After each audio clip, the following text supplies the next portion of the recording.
বিসমিল্লাহির রহমানির রহিম। আসসালামু আলাইকুম। প্রিয় শিক্ষার্থীরা, আশা করছি পরম করুণাময় আল্লাহ তাআলার রহমতে তোমরা যে যেখানে আছো ভালো আছো। আজ আমি আমাদের প্রতিষ্ঠানের অনলাইন শিক্ষা কার্যক্রমের অংশ হিসেবে অষ্টম শ্রেণীর সাধারণ বিজ্ঞান রাসায়নিক বিক্রিয়া অধ্যায়টি নিয়ে আলোচনা করছি। আলোচনার শুরুতেই আজকে প্রতিস্থাপন বিক্রিয়া নিয়ে আলোচনা করব। প্রতিস্থাপন বিক্রিয়াটি এরকম যে এর কোনো একটি যৌগের আহ, কোনো একটি ধাতব অংশকে অন্য একটি অধিক সক্রিয় ধাতব অংশ দ্বারা মানে সরিয়ে দিয়ে নিজে ওই জায়গাটা দখল করবে। এই ধরনের বিক্রিয়াকে বলা হয় প্রতিস্থাপন বিক্রিয়া। অর্থাৎ এখানে কপার সালফেট এবং লোহার যে বিক্রিয়াটি দেওয়া আছে এটি আমি তোমাদের বোর্ড শেয়ারের মাধ্যমে দেখাই দিচ্ছি। লোহা এটি বিক্রিয়া করছে কপার সালফেটের সাথে।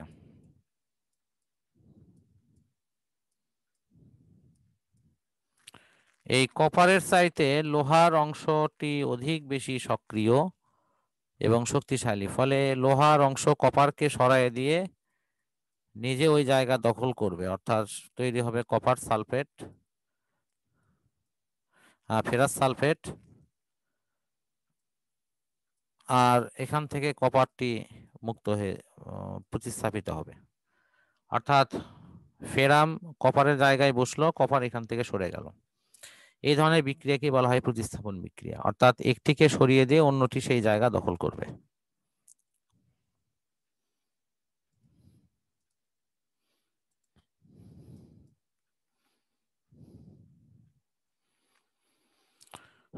এরপরে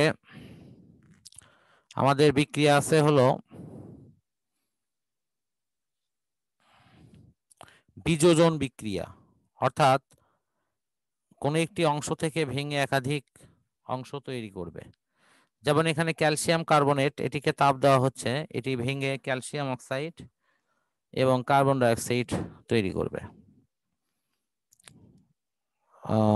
আমরা এটি স্ক্রিন শেয়ারে দেখাই দিচ্ছি। ক্যালসিয়াম কার্বনেট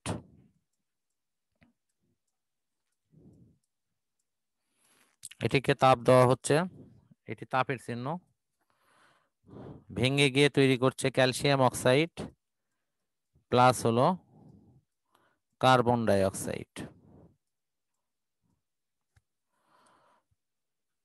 এভাবে ভেঙে যাওয়ার এই বিক্রিয়াগুলোকে বলা হয় বিযোজন বিক্রিয়া।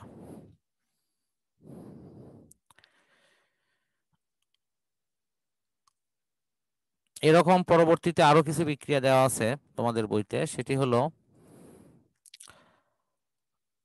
এই যে কপার কার্বনেট, এটিকেও তাপ দেওয়া হয়েছে, copper oxide plus carbon dioxide উৎপন্ন করেছে। তারপরে পটাশিয়াম ক্লোরাইডকে তাপ দেওয়া হচ্ছে, পটাশিয়াম ক্লোরাইড অক্সিজেন তৈরি হয়েছে। এগুলো বিযোজন বিক্রিয়ার উদাহরণ। আমরা এরপরে দেখব রাসায়নিক বিক্রিয়ায় তাপ শক্তির রূপান্তর। রাসায়নিক বিক্রিয়ার সময় তাপ শক্তির যে রূপান্তর হয় এটি এরকম যে বিক্রিয়কের এবং উৎপাদের মধ্যে তাপ শক্তির একটি পার্থক্য তৈরি হয়। যেমন আমরা মোমকে যদি জ্বালানো হয় তাহলে সেখান থেকে বিক্রিয়াও হবে এবং আবার তাপও উৎপন্ন করবে। এই যে বিক্রিয়ার মধ্য দিয়ে তাপ শক্তি উৎপন্ন হচ্ছে, এটি রাসায়নিক বিক্রিয়ায় তাপ শক্তির রূপান্তর নামে পরিচিত। আমরা কাঠকে পোড়ালে সেখান থেকেও তাপ শক্তি পাবো। এভাবে আমরা সেখান থেকে তাপ পেয়ে থাকবো। আমরা এটি একটি আরেকটি ভিন্ন উদাহরণ দিতে পারি। ডিটারজেন্ট পাউডারকে যদি হাতের মধ্যে নিয়ে আমরা পানির মধ্যে কিছুক্ষণ ধরে থাকি তাহলে ডিটারজেন্ট পাউডার পানির সাথে মিশে যাবে আর সেখানে প্রচুর তাপ বিকিরণ করবে।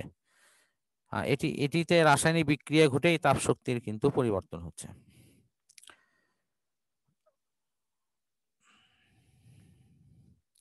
এরপরে বেকিং সোডা এবং সাইট্রিক অ্যাসিড এই দুটির মধ্যে বিক্রিয়া ঘটালেও আমরা আমাদের ক্ষেত্রে দেখা যায় যে এই তাপ শক্তির পরিবর্তন হবে। ক্যালসিয়াম অক্সাইড এবং এসিটিক অ্যাসিড এই দুটার বিক্রিয়াতেও আমাদের একটি হলো অম্লধর্মী, একটি হলো ক্ষারধর্মী পদার্থ এখানে বিক্রিয়া করে অ্যাসিড, লবণ এবং পানি তৈরি করে। এই ধরনের অ্যাসিড এবং ক্ষারক বিক্রিয়া করে লবণ পানি তৈরি করলে সেই বিক্রিয়াকে বলা হয় প্রশমন বিক্রিয়া।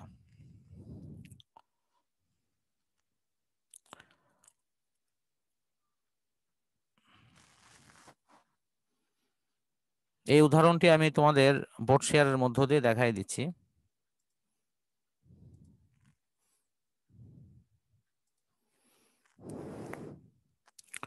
ক্যালসিয়াম অক্সাইড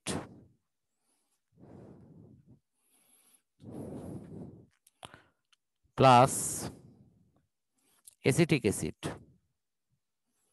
CH3 COOH, এটি বিক্রিয়া করে তৈরি করবে এই হাইড্রোজেন অংশটি এখানকার অক্সিজেন অংশের সাথে যুক্ত হবে, তৈরি করবে হলো হাইড্রোজেন আর অক্সিজেন মিলে তৈরি হবে পানি। আর ক্যালসিয়াম এই স্থানে এসে ক্যালসিয়াম বসবে, তাহলে বিক্রিয়াটি হবে হলো CH3 COO তারপরে Ca। ক্যালসিয়ামের যোজনী এর ঘাড়ে বসায় দিতে হবে, তাহলে আমাদের পুরো বিষয়টি আমাদের কাছে মানে ক্লিয়ার হবে আর কি। এটা হলো ক্যালসিয়াম এসিটেট প্লাস পানি,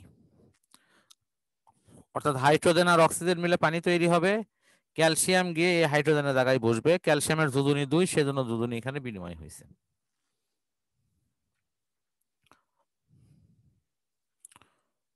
এরপরে আমাদের দেয়া আছে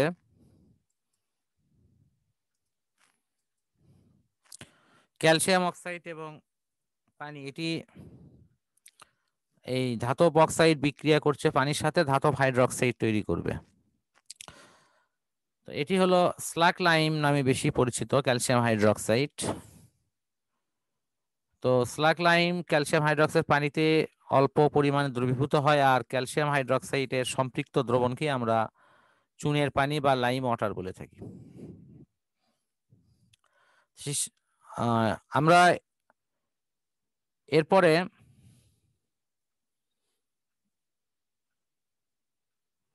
এই চুনের অংশটি আমরা অবশ্যই যখন বাসায় চুন কাম করি তখন কিন্তু আমরা দেখে থাকি এই ক্যালসিয়াম অক্সাইডের সাথে যখন পানি যুক্ত করা হয় তখন প্রচুর কিন্তু সেখানে ক্যালসিয়াম অক্সাইডটা টকবক করে ফুটতে থাকে এবং এই ক্যালসিয়াম হাইড্রোক্সাইড তৈরি করে, এখানেও কিন্তু তাপশক্তি উৎপন্ন হয়। শিক্ষার্থী বন্ধুরা, আমরা এই আলোচনার মধ্য দিয়ে আজকের ক্লাসটি শেষ করছি। পরম করুণাময় আল্লাহ তাআলার কাছে সবার সুস্থতা কামনা করে বিদায় নিচ্ছি। আল্লাহ হাফেজ।